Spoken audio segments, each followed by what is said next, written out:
The bistro is polished, classy, linen tablecloths, soft piano music, waiters gliding past tables with practiced elegance. The clientele is upper class, many in designer coats, diamond bracelets glinting under golden light. At one of the VIP tables near the window sits Claire Hawthorne, 38. Blonde, sharply dressed, commanding presence, the kind of woman who checks Yelp ratings before breathing the air. Her phone buzzes constantly with texts and calls she barely checks anymore. Beside her sits her 8-year-old daughter, Evelyn, in a neat navy blue dress, holding a white cane. Evelyn's eyes don't focus. Her lips move slightly, as if whispering to herself. Her fingers move gently along the rim of her water glass. Claire, staring at her phone, distracted. Evelyn, sweetie, don't touch everything. Evelyn, I'm just trying to feel where the fork is. Claire sighs and flags a waiter impatiently. Claire, where's our server? We have a reservation. And a dietary restriction. Int. Kitchen. Continuous. In the kitchen, we meet Aria Hunter, 26, a young black woman with natural curls pulled back in a bun. She's in a slightly wrinkled uniform and sneakers that have clearly seen better days. She juggles 2 plates, delivers a joke to the chef, and heads out the swinging door. Int. Bistro floor. Moments later. Aria approaches the table with a warm, bright smile. Claire barely looks up. Anyway. Hi, welcome to Marcel's. I'm Aria, I'll be serving you today. Can I start you with? Claire. We've been waiting. My daughter's vegetarian, gluten-free. No sugar, no peanuts, no soy. Got it. Anyway. Nods, unfazed. Got it. Would she prefer pasta, salad, or maybe something warm like risotto? Evelyn. Something warm, please. Do you have mashed potatoes? Anyway. Beaming. We do. I can bring that with steamed broccoli and some herb butter. Evelyn. That sounds nice. Claire glances over, surprised by the interaction. Claire. Fine. I'll have the salmon. No sauce. And make sure it's hot. Last time I was here, it came lukewarm.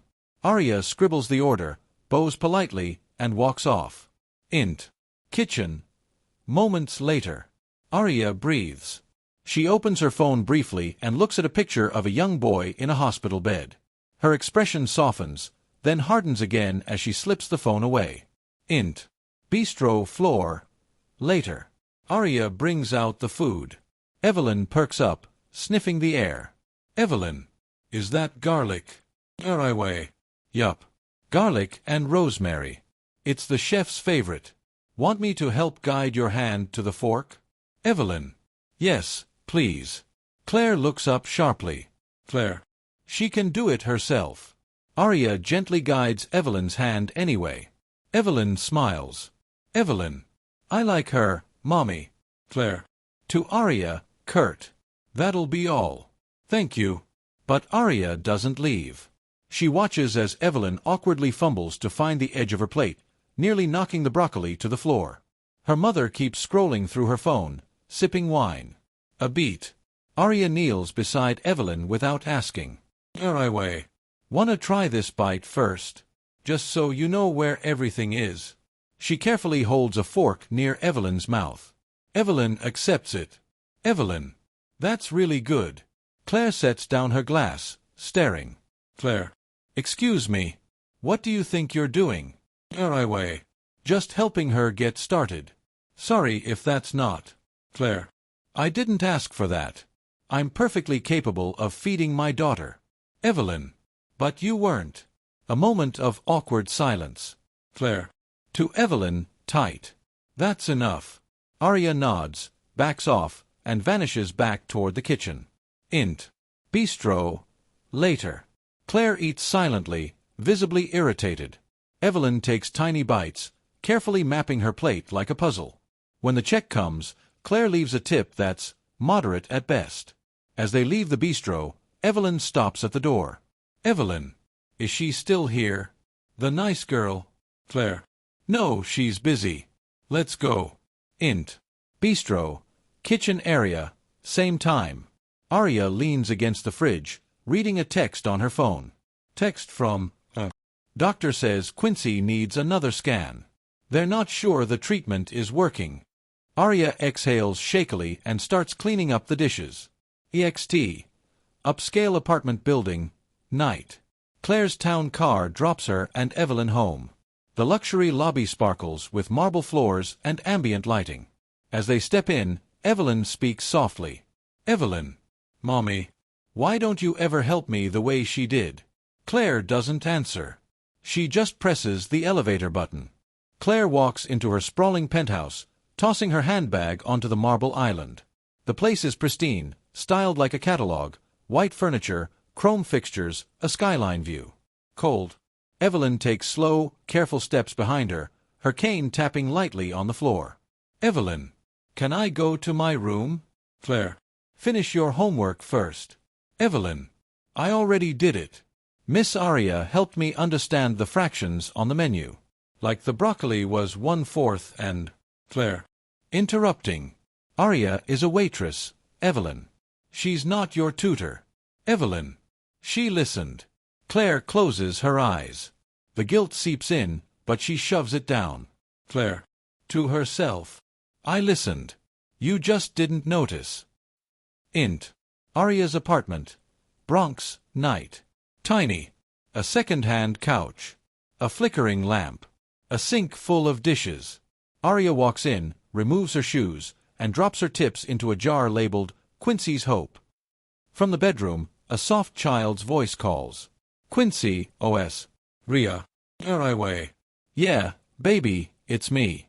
She walks into the room. Quincy, 7, her younger brother, lies in bed. His face is pale, small veins visible under thinning skin. But his eyes light up when he sees her. Quincy, did you get the broccoli again? Are I way? With a grin. You know it. And mashed potatoes. I'll heat it up for you, okay? Quincy, did they like you today? She pauses, then forces a smile. Are I way? One of them did. Int. School for the visually impaired. Next day. Claire walks Evelyn to the front doors but doesn't go in. Claire. You remember, after school, stay inside. Dominic will pick you up. Evelyn. Can you pick me up, just once?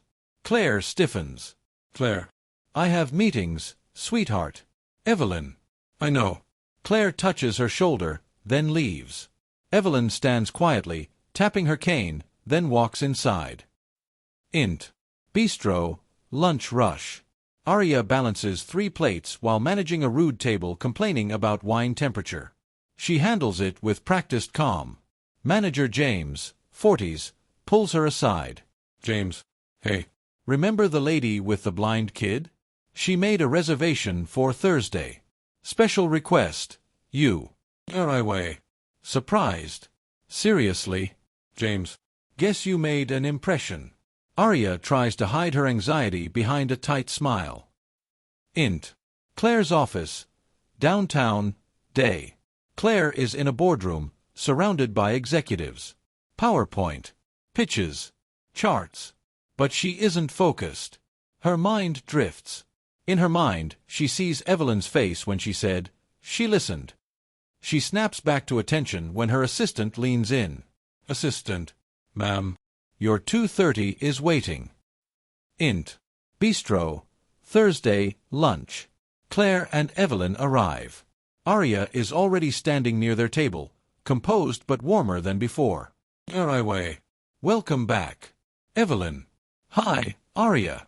Can I sit by the wall today? Claire. Yes, that's fine. Arya helps Evelyn settle in. Claire. I requested you. A pause. Then Claire adds. Claire. Because Evelyn felt comfortable. That matters to me. Are I way? Of course. I'm glad she felt safe. They order. Claire notices that Arya kneels slightly when speaking to Evelyn, never towering over her. And Evelyn smiles in a way she rarely does at home. As the meal progresses, Claire finally asks the question. Claire. You're really good with her. Do you have experience? Are I way? Surprised. No. Just, my brother. He's sick. Leukemia. I guess I've just learned to pay attention. A pause. Claire. I'm sorry. That must be hard. Anyway. Some days. He's everything I have. Claire softens, almost visibly. The rich woman armor she wears starts to crack. Int. Bistro. Later. Evelyn eats with Arya's help again. Claire watches, this time, not annoyed. Curious. Almost envious of how naturally Evelyn responds to Arya. Claire. I used to do that. When she first went blind.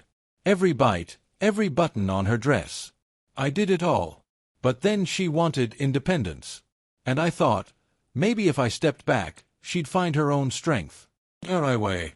Maybe she did. But everyone still needs softness. Even strong people. Claire exhales.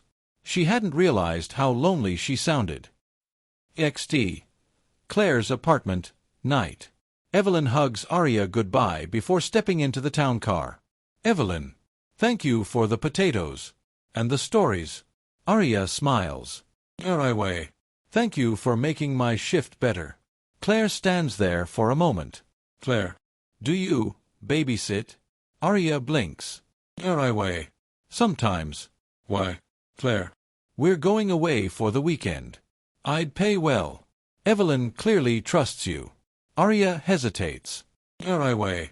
I'd have to bring Quincy. I can't leave him alone. Claire. That's fine. And for the first time, Claire offers a genuine smile. Int. Claire's apartment. Saturday morning. Evelyn is excited. Arya arrives with Quincy in a wheelchair. The penthouse seems like a castle to them both. Quincy. This place looks like Iron Man lives here. Arya laughs. Claire chuckles too. Claire. You must be Quincy. Welcome. As Evelyn and Quincy head off to play, Arya turns to Claire. Anyway. You didn't have to say yes. Claire. You didn't have to say yes either. A beat of mutual respect. Int. Claire's apartment, night. Evelyn and Quincy have fallen asleep. Arya sits at the dining table, quietly reading a book. Claire walks in from her bedroom, holding 2 mugs of tea. Claire. Thought you might like something warm. Anyway. Thank you. They sit in silence. Claire. Can I ask you something personal? Anyway. Sure. Claire. Do you ever feel like you're failing at all of it? Like, no matter how hard you try, someone still suffers? Arya's eyes well up. But she nods. Anyway. Every day. Claire finally lets her face fall. No Botox smile, no corporate confidence. Claire. Same. Int. Claire's apartment. Sunday. It's time for Arya and Quincy to leave. Evelyn hugs Quincy tightly. The kids don't want to part. Evelyn. Do you have to go? Quincy. I have chemo tomorrow. But I'll come back. Claire watches them, thoughtful. As they leave, Claire holds Arya's arm for a second. Claire. Wait. She walks to her purse, pulls out an envelope, and hands it over. Claire. It's not a tip. It's a grant. For Quincy. For the scan you mentioned. Arya stares at it, stunned. Anyway. I didn't ask. Claire. I know. But I've got more than I need. And you gave me back something I thought I lost with Evelyn. Arya's eyes fill with tears. Anyway. Thank you. They embrace. Int. Hospital. Pediatric Oncology Unit. Day. Arya sits beside Quincy's bed as a nurse disconnects the 4-line. The boy is pale, his energy dulled, but he smiles. Quincy. She said I can come back next weekend? Anyway. Smiling. She did. And Evelyn's already picked out 3 movies for movie night. You're kinda a big deal now. Quincy. Maybe I'll marry her when I grow up. Arya laughs softly, but there's a tightness in her throat. She looks at the envelope from Claire resting in her bag. Int. Claire's office, Monday. Claire is standing at the window, arms crossed, looking down at the busy New York street. Her phone rings. It's the school. Claire. Yes. Is Evelyn okay? Her face tightens. Claire. No, I didn't approve that. Who checked her out? A long pause. Claire. She what? Int. Public library. Afternoon. Evelyn sits at a table with Aria, working on Braille reading cards. Way. Okay, so this one. Evelyn. Love. It says love, right? Way. You got it. That's my favorite word. Suddenly Claire bursts in, face flushed with anxiety. She spots Evelyn immediately and hurries over. Claire. Evelyn. Evelyn. Startled. Mom. Claire. Trying to stay calm. What are you doing here? Why did you leave school? Evelyn. I told the teacher. I said I wanted Aria to help me with the reading contest. Way. She called me. I didn't know you hadn't approved it. Claire. To Aria, quieter. You took her out of school without my permission. Way. She said she had clearance. Evelyn. I'm sorry. I felt brave when I thought you'd both be proud. Claire exhales. Her anger softens into something else. Fear. Exhaustion. Guilt. Claire. Evelyn, you can't do that. You scared me. Evelyn. I'm sorry, Mommy. Claire pulls her into a hug, holding her tight. Int. Claire's penthouse, night. Claire sits at the piano, playing a quiet tune, something soft, classical. Evelyn listens from the sofa, and Aria watches quietly from the kitchen, where she's packing up leftovers from dinner. Claire. To Evelyn. You know, I used to play this when you were a baby. Evelyn. I remember. Not with my eyes. But it's in here. She touches her chest. Aria wipes a tear before it falls. Int. Coffee shop. 2 days later. Claire and Aria sit at a corner table. No pretenses. Just two women trying to understand each other. Claire. I wanted to say thank you. Again. And maybe ask a favor. Way. Sure. Claire. I've been offered a seat on the board of a non-profit, working with children who've lost their sight. It's a public-facing role. And I thought maybe I could learn more first. From you. Aria is stunned. Way. From me. Claire. You see her. You really see her. I used to think if I just threw money at her world, I could make it right. But money doesn't hold her hand in the dark. Aria nods, slowly. Way. All right. But only if you keep playing piano. She sleeps easier on those nights. Claire smiles genuinely. Int. Quincy's hospital room. Weekend. Claire visits, bringing books and puzzles. Quincy lights up. Claire. He's sharp. Way. Always has been. It's the rest of the world that slows him down. They share a quiet smile.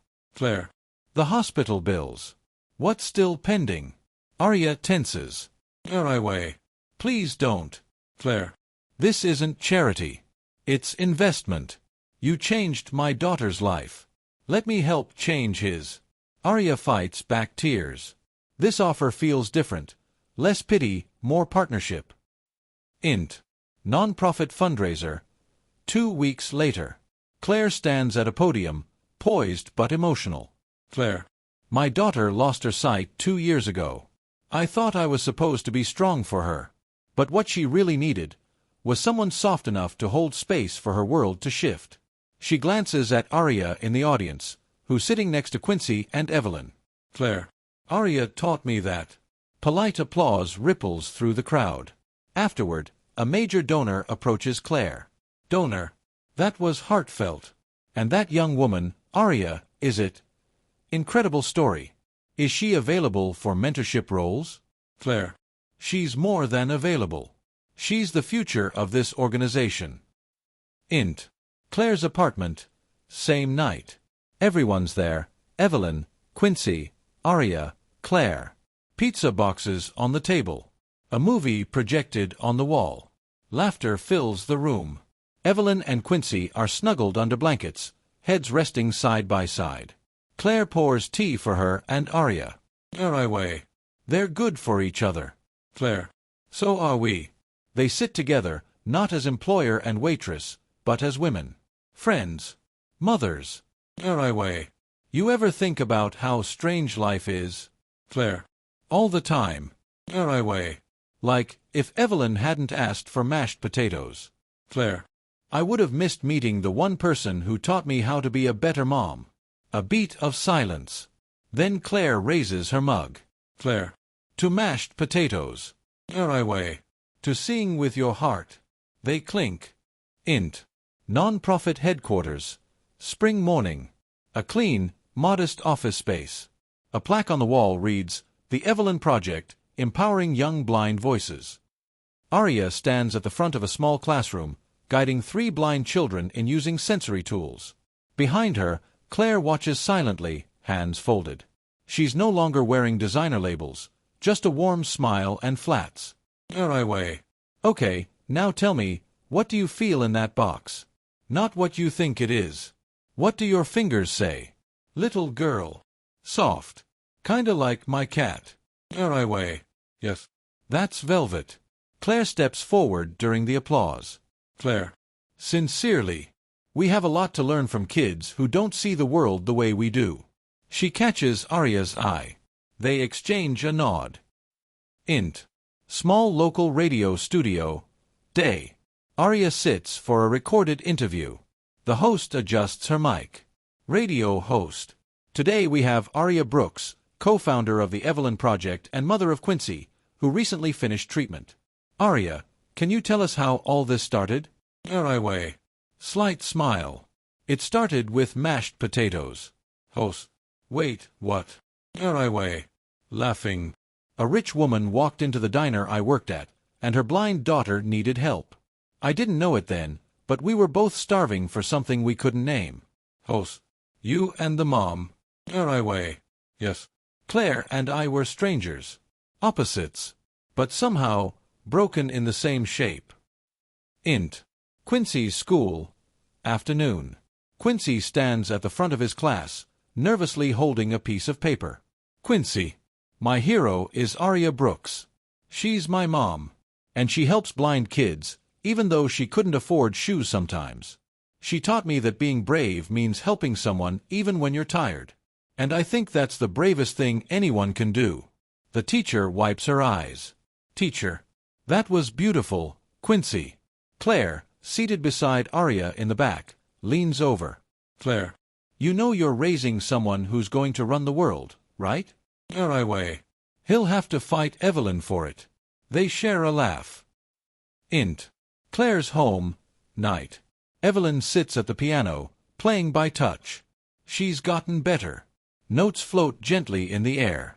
Claire listens from the hallway, tears forming but not falling. When she finally steps inside, Arya is already there, watching, smiling. Evelyn. I wrote this. It's called Arya's Song. Claire places a hand on Arya's shoulder. Claire. You changed her melody. Way. She changed mine too. EXT. Rooftop, sunset. The city stretches below. Claire, Arya, Evelyn, and Quincy sit on blankets watching the sun dip behind the skyline. Claire. To Arya. You remember that first night? When you said I didn't know what hunger looked like. Way. Sipping tea. Yeah. I was angry. And right. Claire. You were. I thought I was feeding Evelyn with tutors and therapists. But she needed something deeper. Connection.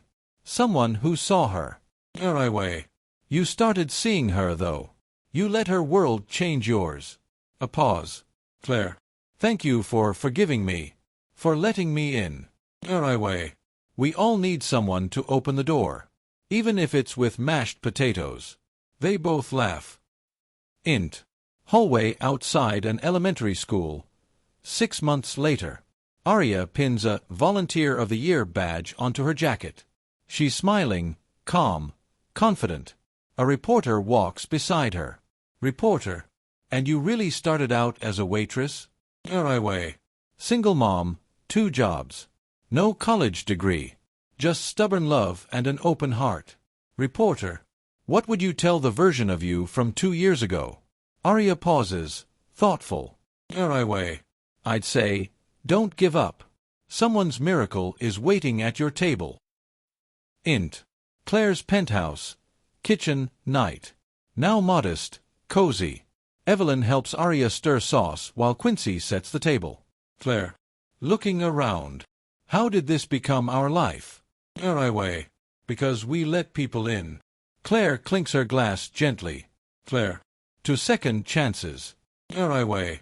And the strangers who become family. They raise their glasses. EXT. Diner. Flashback. Night, 2 years ago. Young Arya walks into the kitchen, exhausted.